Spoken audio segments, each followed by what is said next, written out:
right, we are here at my outdoor worm bin, and the first thing we're going to do is we are going to take the temperature of this worm bin. Right now outside it's 80.6.5 degrees, and let's go ahead and go inside the worm bin and see what we have here.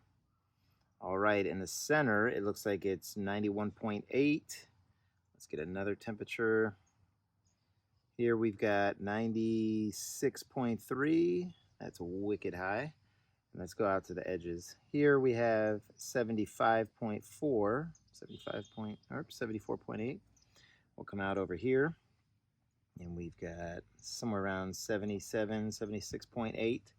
So we've got a pretty wide range of temperatures, and in the middle it's really warm, especially for worms. And as you go out, there's a temperature gradient. So if they needed to, they can come out here. And the reason it's so warm in here is because we overloaded with food and we put in some white rice. And we did that because the last couple of weeks we've been having cold temperatures. Of course, as soon as I do this little thing to heat up the bin, oh my gosh, lots of worms right here.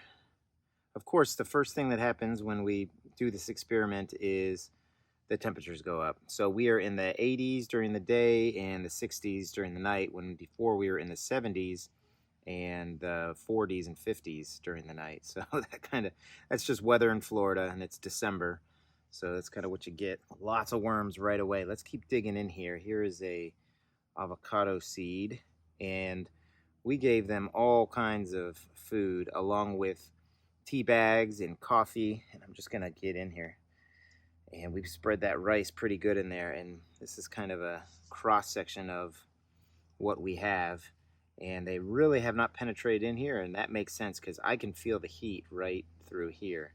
So what we're gonna do today, we're not gonna feed, we're just gonna mix around, and you can see mold on the rice, getting some good microbes in here, almost like an IMO. But we're gonna kind of mix this around so that they can get to it, because they certainly haven't gotten the middle, possibly in the periphery. Let's look around and see.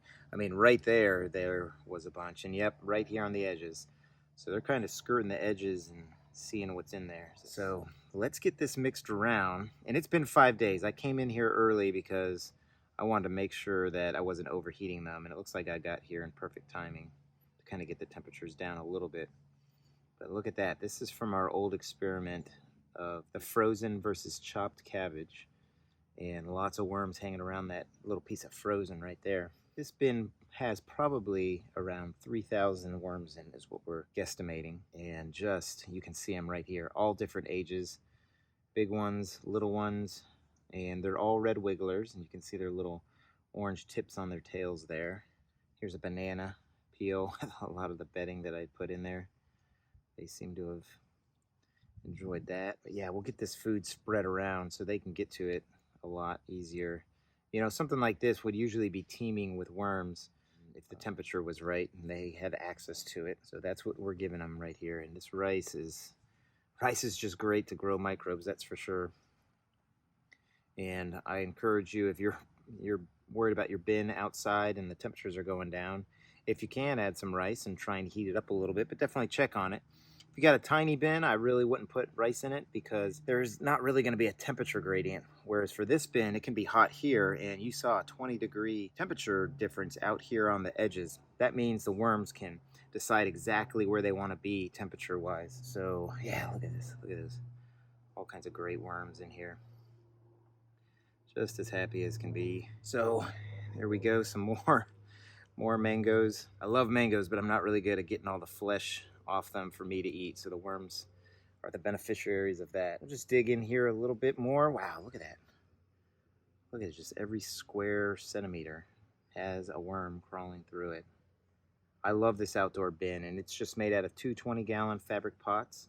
Super easy, super cheap.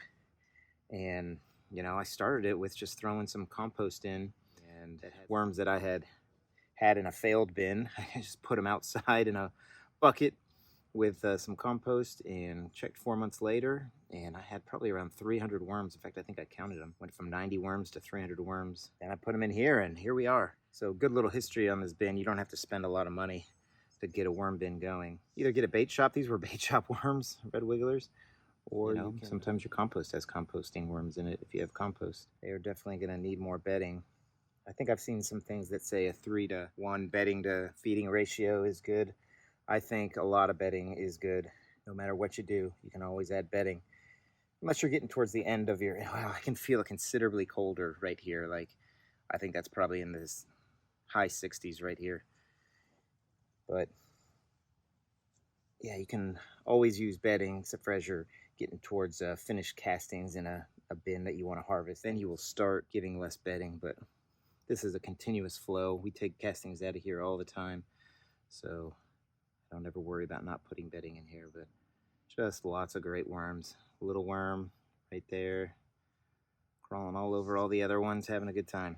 All right, I started to set up a feeding zone. I really don't need to. I'm just going to kind of plug some stuff underneath, put some coffee in. There we go. In fact, I'll mix that around too. And you know what? I kind of fibbed.